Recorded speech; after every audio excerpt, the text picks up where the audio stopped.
Hi, sweeties. How are you doing? Welcome to Naya. Naya, thank you so much for the support. Hope you are good. So I came across this video where this man was talking about how they were lied to about the indigenous people of the land, right?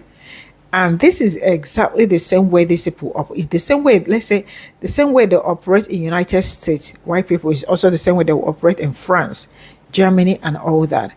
Their manual, they don't even change it. They don't try to reconstruct it and all that. If they think, their children will never grow and know the truth or something like that. But at least people are being very, very curious and inquisitive to know what happened and why do you people call the indigenous people lazy, drunk, and all that. They always say they don't want to work because majority of them will offer you $5 for a job of $20 or $30. And when you say you aren't working, they call you lazy because you are supposed to abide by their rules, not by your own rules. I love the fact that everybody is beginning to see who the lazy people are and who the liars are. They said they are the indigenous people when the people that owns the land, they are trying to push them away. See, I don't know how to say this, but it looks like it's sometimes I feel like one person gave birth to them and spread them across because they have the same character. But you know what? Let's get into this video. I'm making this video not as justification for white people's behavior in colonized country, but just as an insight into what it's like growing up as a white person in a colonized country. So growing up, my parents never spoke about Aboriginals. They basically just didn't exist. They were not in our conscious attention. At school, we were told that we were Australians, that Australia was a definite thing that existed within our sphere of reality, and that there were people and that they were here before us, but no one actually explicitly said this, but the implication was that they didn't make the most of that opportunity. Therefore, it made sense for us to swoop in and take it from them because it just seemed like they weren't doing much with Australia. I experienced a lot of casual racism that I'm familiar with that now, but at the time I couldn't really put a name to it. But like my dad, who I don't like, when we were arguing as kids and we were making a ruckus, he would say to us, "You're all acting like a bunch of abos." And I'm sorry for using that word, but I don't want to censor it because I want to say it for what it was, which was racism. And so growing up in Australia, you knew that there were these people around, you knew that they were different from you, you knew that their people existed before, but you just didn't really care about it. That was just life. As I got older, I got more defensive about it. And when people brought up the Aboriginals, I would say the same thing of like, well, they don't want our help. They're drunk, they're lazy, because that's what I was told growing up. And that's what you just learn to believe. And I was even told stories of kids.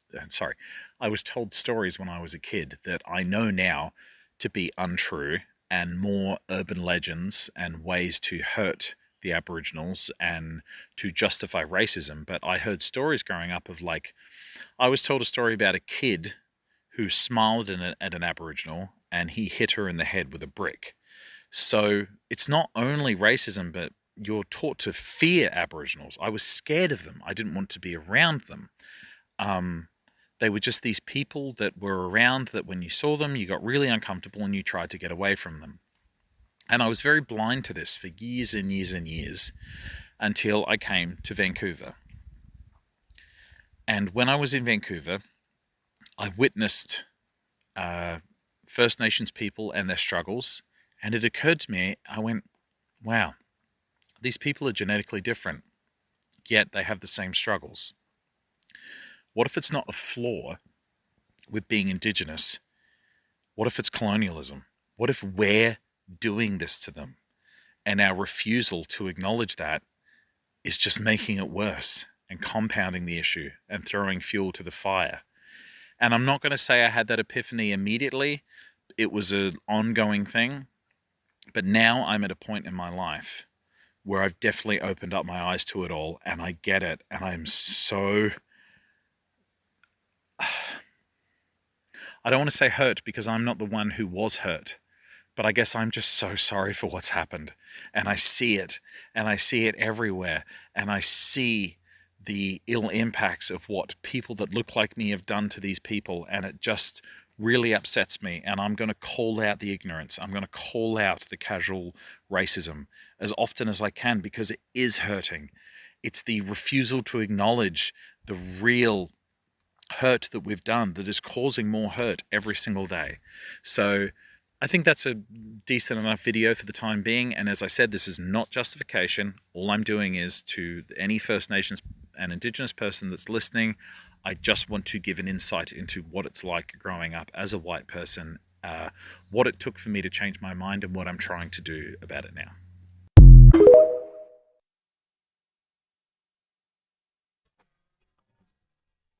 We sell marijuana, cocaine, and a homeboy can't survive.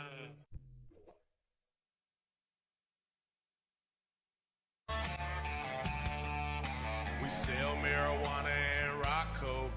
I love how y'all keep acting like fried chicken is something that only black folks like. Y'all like fried chicken too. I mean, just look at Jesus chicken. Oh, that's right. It's called Chick-fil-A. Home of the Kenny Loggins Jesus Pack. Unseasoned chicken, unseasoned fries, a soda that will give you diabetes, and a pastor that won't stop looking at your daughters. It's funny. You saying this is kind of like me saying, what if we opened up a ammo and meth place in West Virginia? Isn't that what y'all are known for? Having a bad day and then taking out entire malls or schools or concerts to compensate for the fact that some of y'all are, ew. I mean, if you want to go with those stereotypes, then let's go with it. All white men have small penises. Stereotype. Woohoo! That's why y'all get so goddamn angry. You can't hit rock bottom, and you can't fuck up one of the sides. That's why your women are always looking at us. I mean, if you want to go there, then let's go there. That's why your towns are dying. Because don't nobody want to live in Whitelandia. You know, you liberals are snowflakes. Are we though?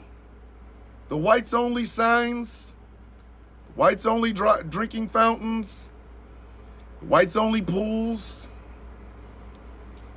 Y'all come from a fucking long line of snowflake motherfuckers now, don't you? That's why y'all love the Civil War so fucking much. Because some of y'all have never lived up to daddy's expectations for you. That's why he kept cracking you in your fucking mouth when he wasn't drinking or fucking somebody across town. Y'all got families across town too, don't you? I wonder, how do you say we his real kids in redneck? It don't even matter, we're his real kids. You want to go with stereotypes? Okay. Here's a stereotype that's based in fact. The most dangerous motherfuckers in the United States are just white men with weapons of any kind. And some of the hardcorest, beardest, MAGAs motherfuckers, y'all got some nasty shit on your computers. Y'all got some weird cases. Why are they around? But sure, build a KFC in Africa as if Africa's just one big ass state. You know, like Mr. Alabama. Sure. And record profits would happen. But if we built a meth lab right next to a gun stop, what is a gun store? Or an online gun store, how many of y'all think we can get of y'all motherfuckers? Face it, y'all are never beating these charges. The charges are, some of you white men are a waste of space. That's why your women want us. That's why your kids want to be us. That's why your old grandpappy didn't want us in the neighborhood. And that's why your grandma fantasized about Mr. Johnson, the black guy that had to stay on the other side of town. Yeah. Oh, and by the way, all white people do eat chicken. You know that, right? This is all I got from this video, and I am going to start with that man that talked about how they were lied to. Now, I am going to say this. Why is it that white parents, their parents always lie to them about what happened, like about the indigenous people of the land? Because it has always been indigenous people that are lazy. It has always been them that do not want to work. It has always been them that are drunkard. They are drunks and all that. Why are these stereotypes? And if you look, see, I don't know why they are the same thing. They have the same attitude anywhere they are, whether they are in United States or in Europe or any part of the world that you find them. This is the kind of story you will hear them, or you will see their children telling about themselves. Why is it rampant that you all are not bold enough to tell your children the truth about what happened? Just like the same way they said black people are not hardworking, that they don't want to work. They are lazy. When you are not paying them the actual amount, why am I going to work for you when my labor, let's say, is $20 per hour and you want to pay me $5? Who would work for that? And if I walk away, I am lazy. I do not want to work. I am useless because I am not buying into your craziness.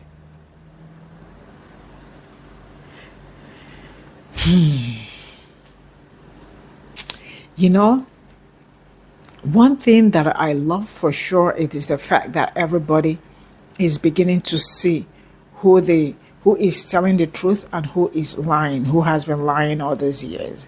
Because all these years, it's been black people being liars, right? And they are the truthful people. And the media played great, they played a very great role on their own part to make sure that my own people's faces are tinted. But we are unmasking. We are unlearning. We are relearning. We are deconstructing. All these things are very necessary because we cannot carry in baggages into a new phase. So we have to face away the oldies and bring in the new. And we are in the new era that nobody can deceive us. Nobody can tell me about my own people. Excuse me. Nobody can tell me about my own people. Right?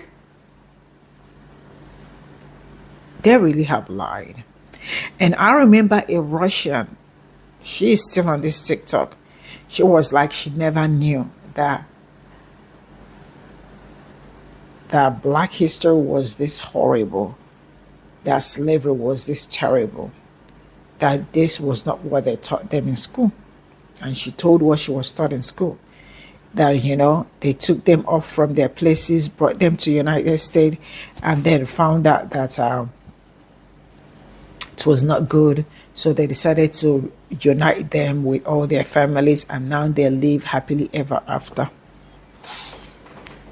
She said she never knew, not until she relocated to United States and started doing anti-racism work and all that. And that was when she started learning from black people all over again. That is how bad it is, or that was how bad it was. Even still, it is still that bad. But some people have refused to be their sacrificial lamb. people already knew what is going on. So it will really be very hard for anybody to believe them ever again. And for the man that said, like, if they open KFC in Africa, that it will say, like, who doesn't eat? Am I going to tell you because you want to stereotype me and say that I don't eat chicken? Bro, I eat it all the time. Even, oh, you mean Africa? Why do you people group Africa like Africa is a country? Africa is not a country, man. We have like 50 something countries. Africa is a continent. For all these uneducated people that wants to, if you want to throw me now, come correct. So we'll know. If you want to stereotype me, come correct. You don't have to cut corners. When you are in corners, you are just come straight and tell me. Because actually, we have KFCs in Nigeria. There are KFCs in Africa. We have in Nigeria, we have in South Africa, we have in Kenya, we have literally, and we are eating them. I will still eat them tomorrow, next tomorrow, and all that tomorrow, and the rest of it, a day after tomorrow, and So we are not moved, but you all still have stereotypes, don't you know? Or you've never heard of it? Bishop Thomas, he ate you up. I will draw the curtain here, and I will see you all in my next video. Bye for now.